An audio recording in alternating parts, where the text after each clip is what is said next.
Today we're going to be making a mashed butternut squash that is just as delicious as it looks.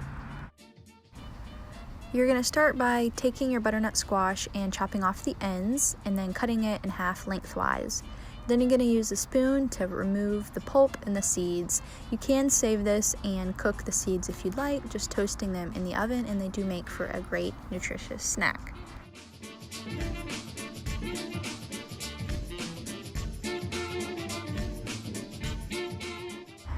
Pour about a tablespoon of olive oil over your squash and rub it to coat evenly all over.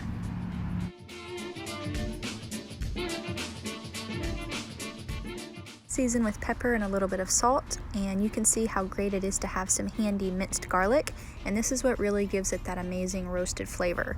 So you're going to cook this with the insides facing up at 400 degrees for only 10 minutes, and then you're going to flip it over. Doing so is going to get you that amazing roasted garlic flavor, but then as you flip it over, you kind of protect the garlic a bit as it continues to cook for an additional 30 minutes.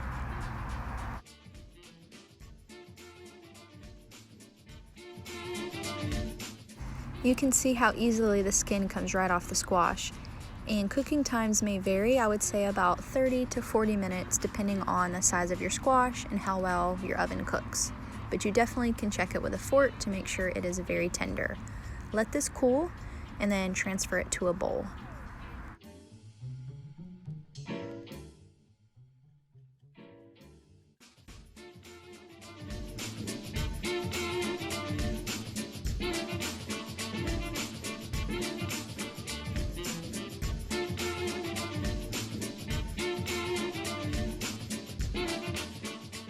Season with whatever spices you like with butternut squash, or what would go well also with mashed potatoes, as it does have a very similar taste. I added pepper and some chives, and then using a hand mixer with just one beater in, you're going to beat while you add some melted butter. You can use vegan butter or ghee. I had 1/4 cup of butter melted, and I only ended up using about half.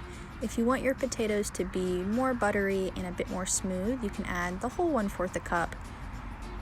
I always tend to use less of anything, so I only needed about 1/2 cup, and I beat this for about a minute and it gave me the perfect consistency. Play with the mixer a little bit and check the consistency of your squash to see what you like. You can add some fresh herbs at this point and mix them in. Here I have it served up with some parsley, and it was delicious. Let me know what spice combination you enjoy, and definitely give this mashed butternut squash a try. It is a delicious, nutritious side to any meal.